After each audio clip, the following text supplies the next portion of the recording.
to do something that not everybody could do. And it required 5 days a week and 5 hours a day of standing in front of a mirror, practicing and practicing and practicing. All great magicians that I've ever known or met loves to practice. To make it look good, you should be fluent at it. You should be able to make it look easy no matter how hard it is. Once the first mouth drops open in disbelief because you as a 12-year-old have done something really quite amazing, then the practice is worth it. No matter how amazing his skills, the magician failed to progress from a street performer for hundreds of years. Wherever crowds gathered, there he would compete with the melee of traders and other entertainers for a few coins.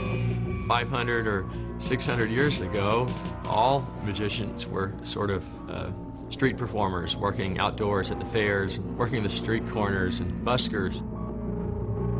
Early magicians were called jugglers and came from the school of the jester and the fool. It comes from the French jongleurs, which basically was an all-round term to describe a speciality act. So a jongler would basically do magic, maybe a bit of juggling.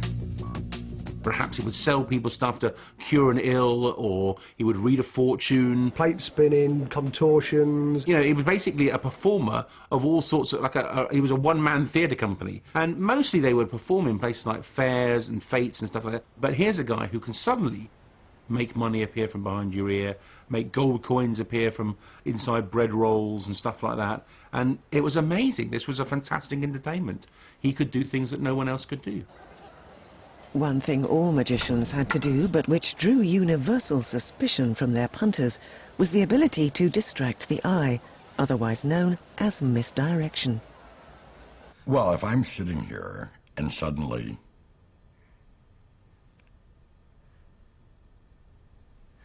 well, of course, you looked at the box too, didn't you? Misdirection is a magician's most powerful weapon.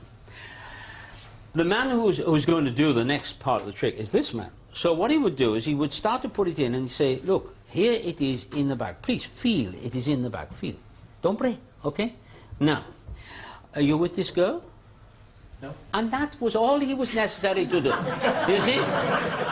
And now, it's gone. Please, feel inside the bag, all right? And yes, any end, that doesn't matter. And you look inside the bag, all right? But in the audience, they were wrong because the egg was in there all the time. It's more about directing attention so that at all times people feel like they're looking at the most important thing. If they realize that they've been misdirected, then it wasn't misdirection, it was just bad. Misdirection is supposed to be something you're not aware of happening. You're not supposed to think, oh, I didn't see that, I was looking in the wrong place. Because then you know, because then you can work back. Then you can track it back and go, well, it must have been when he made me look over there that it happened. You know, what you want someone to do is come to the end of the trick and go, I don't get it. When could that possibly have happened?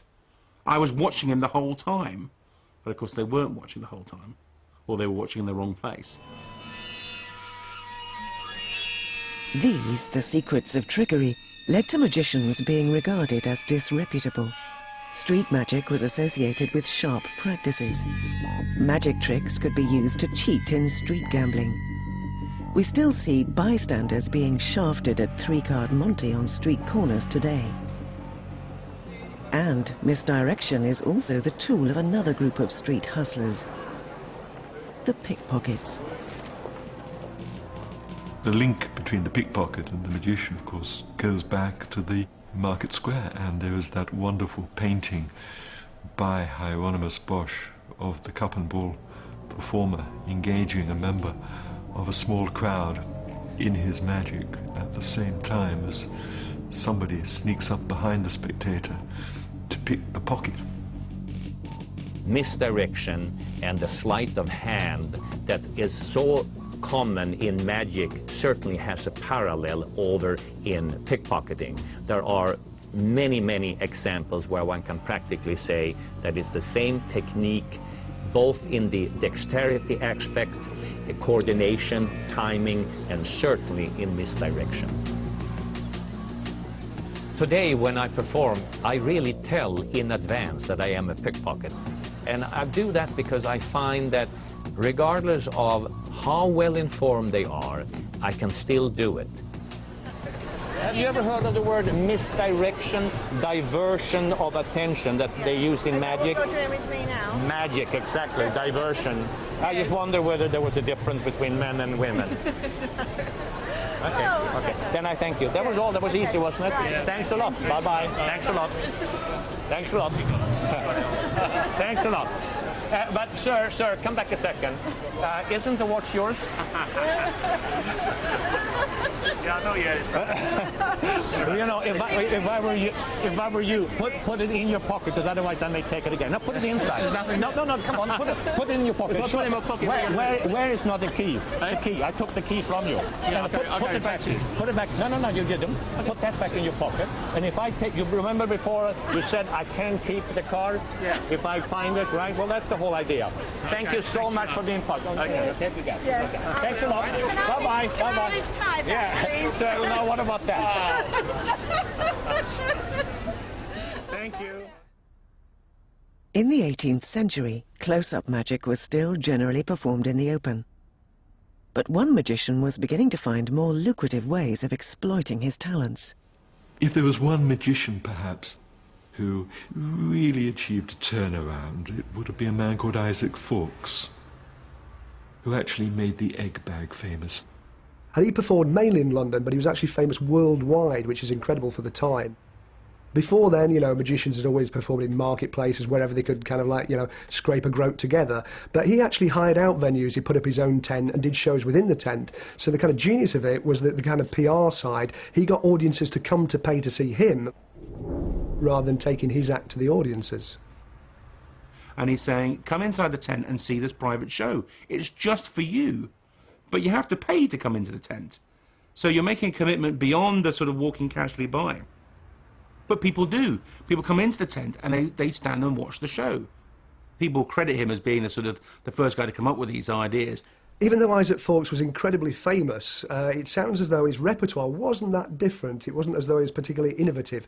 He did a lot of card tricks. Apparently he did a trick where he took a pack of cards, threw it at the ceiling, and one card stuck there, and it was the chosen card. And amazingly, that is still one of the most popular close-up commercial card tricks today. One of the most famous things about is he's described as producing hundreds of eggs out of a bag. Which suggests that there was a bit of hype going on, because, you know, the egg bag has only ever got one egg involved. I mean, the story of him producing hundreds of eggs was obviously just a kind of like Chinese whispers kind of PR kind of thing to get people to see the show. It's just a cheap trick. Fawkes also hired tavern rooms in which to perform. He not only moves into better locations, but he's also saying, I want to do less work. He starts putting together what I suppose you would call the birth of the variety show.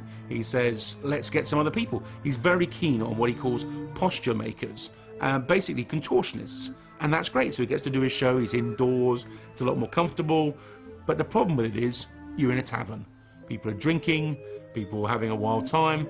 They're perhaps not the most conducive to an audience.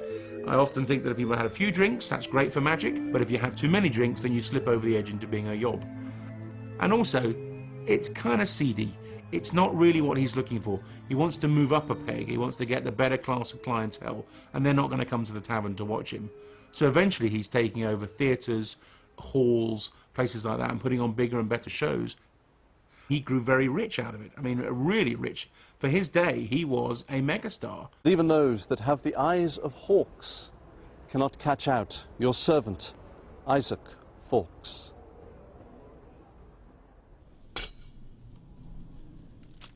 By Fawkes's time, one of the close-up magician's main props was the playing card, which by the 18th century the printing press had made readily available. I called this the world's fastest card trick.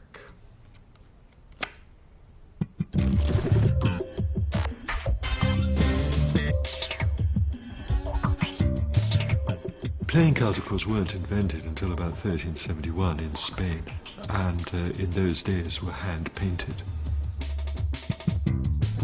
So not exactly an obvious choice for the ordinary conjurer.